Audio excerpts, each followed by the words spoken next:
लेकिन उससे पहले जरा सुनवा देती हूँ आपको कि शहबाज शरीफ साहब के शिकवे हैं, जरा उस पर चलते हैं। फिर ऐसे फैसलों से जहाँ पर तरफदारी की बू आती है, जहाँ पर ऐसा महसूस होता है कि तराजू है उसको झुकाया जा रहा है एक लाडले की तरफ।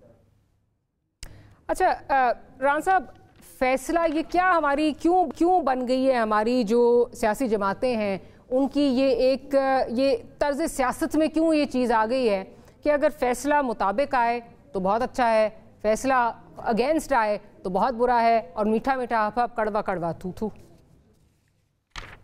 बिस्मिल्लाहिर्रहमानिर्रहीम। देखिए, ऐसा तासुर मिल रहा है कि अगर 2-3 फरीक हैं इलेक्शन की रेस में और एक फरीक से किसी को गोली लग जाती है और वो मर जाता है, मिसाल के तौर पे आपको मिसाल दे रहा हूँ, तो लेवल प्लेइंग फील्ड का तकाजा ये है कि उसके ऊपर कानूनी कार्रवाई हो। लेकिन तासुर ये आ रहा है कि यहाँ लेवल प्लेइंग फील्ड इस चीज को समझा जा रहा है कि नहीं जी, वो रेस में उसी तरीके से दौड़े, जो कायदा कानून रूल रेगुलेशन वायलेट हुए वो मैटर नहीं करता और अभी आगे बढ़े। तो ये नहीं होना चाहिए। लेवल प्लेइंग फील्ड का मतलब है कि अगर किसी ने कानून तोड़ा है तो उसको कानून के मुताबिक उसको सजा मिलनी चाहिए है। अदालतों से क्या तासुर आ रहा है? मिसाल के तौर पे ये जो अभी पेशावर हाई कोर्ट का जो फैसला है, एक तो सिंगल बेंच का फैसला था और उस सिंगल बेंच से जो है वो एक तो रिलेशनशिप निकल आया कि पीटीआई कैंडिडेट से वो रिलेटेड हैं, तो यहाँ कॉन्फ्लिक्ट ऑफ इंटरेस्ट नजर आता है। दूसरा जो है ज्यूरिसडिक्शन का इशू है कि अगर ईसीपी है और ईसीपी जो है वो पूरे मुल्क के लिए वो जो है फैसले कर रही है, इलेक्शन कंडक्ट करा रही है, तो क्या लोकल कोर्ट्स, सूबाई कोर्ट्स जो हैं वो इंटरवीन कर सकते हैं उनके फैसलों पे? और अगर वो करते हैं तो फिर क्या ईसीपी जो है वो हर सूबे में कैसे चलेगी? तो ये भी इशू आ रहा है। और बात ये है कि अगर चीजें वायलेट हुई हैं तो फिर ये क्यों कोशिश की जा रही है कि वायलेशन के बावजूद 9 मई का अगर वाकया हुआ है या फॉरेन फंडिंग हुई है या तोशाखाना हुआ है, तो इन सब चीजों को हम कबर्ड में बंद कर दें, लॉक कर दें और हम आगे करें। माज़रत के साथ तो आपकी बातों से मुझे ये परसेप्शन मिल रही है कि शायद आपको लग रहा है कि इस मुल्क में एक कोई नई ड्राई क्लीनिंग मशीन दोबारा से जो है वो सरगर्म होने वाली है। देखिए, बात यह है कि हम तो कहते हैं कि किसी को ना बूंद ज्यादा ना बूंद कम जो है वो जो किसी को सजा मिलनी चाहिए और ना किसी को इंसाफ में कोई कमी मिलनी चाहिए। लेकिन जब ऐसा तासुर मिले कि ये चीजें मैटर नहीं करती, 9 मई क्या बड़ी बात है, ये तो जो है कोई बिल्डिंग्स जला दी, कुछ कर दिया, तो उससे क्या होता है, आगे बढ़े। अब तोशाखाना है तो क्या बड़ी बात है, आगे बढ़े।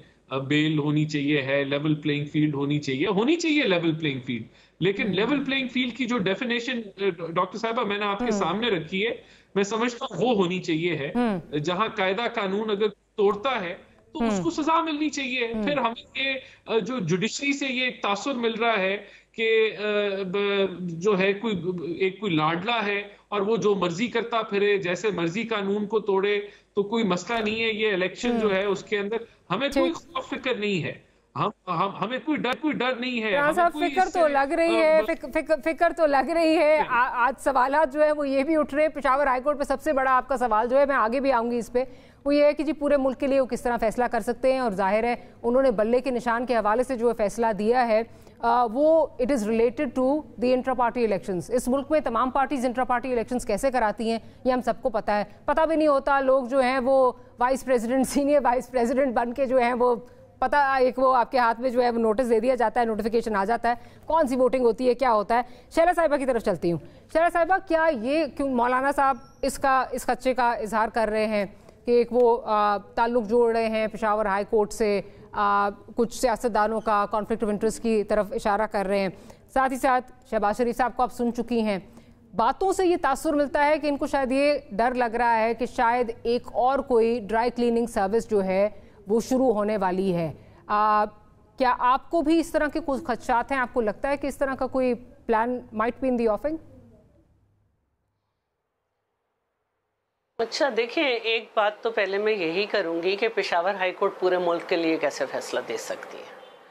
और दूसरी बात ये कि ये बात बड़ी वाज़ेह तौर पे कही गई थी कि इलेक्शन कमीशन को खुद फैसले करने हैं और दूसरी तरफ से उन पर फैसले ना थोपे जाएं।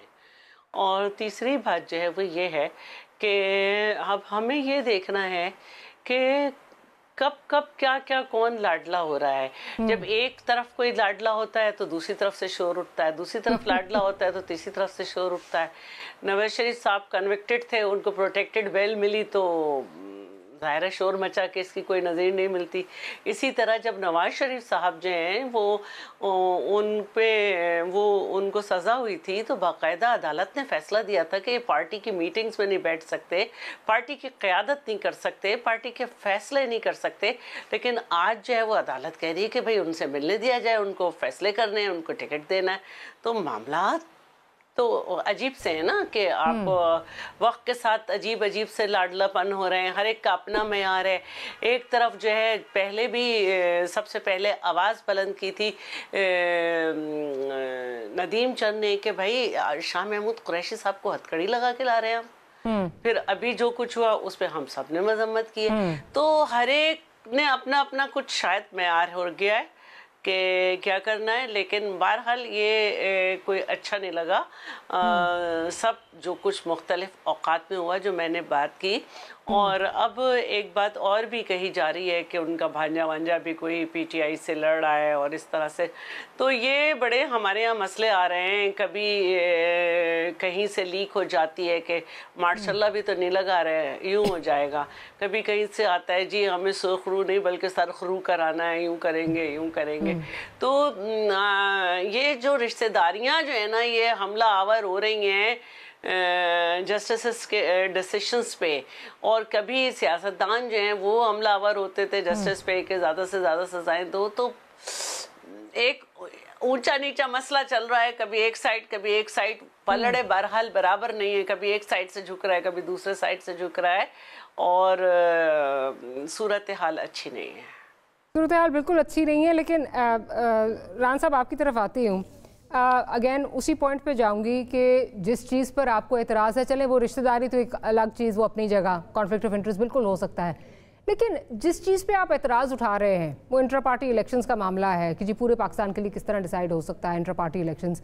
You and I both know कि पार्टीज़ में हमारी जितनी पॉलिटिकल पार्टीज़ हैं सिवाय एक के, जमात इस्लामी के, हर पार्टी में इलेक्शन कैसे होते हैं।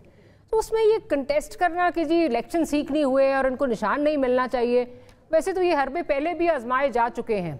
आपसे जो है वो आपका निशान ले लिया, उसके बाद शेर आ गया।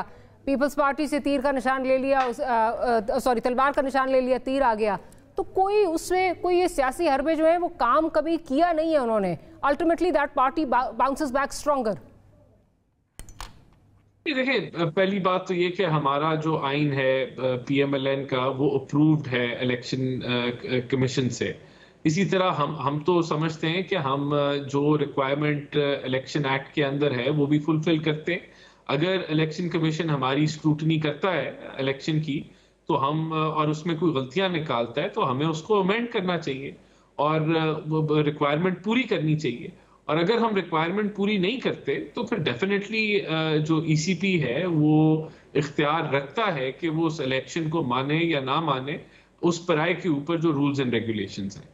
तो ये कहना कि कोई मसला नहीं है, सारी जगह इलेक्शन जो है वो खराब तरीके से कराया जाता है विद इन पार्टीज। पहली बात तो ये कि मैं तो समझता हूँ हमारी जमात में ऐसे नहीं है।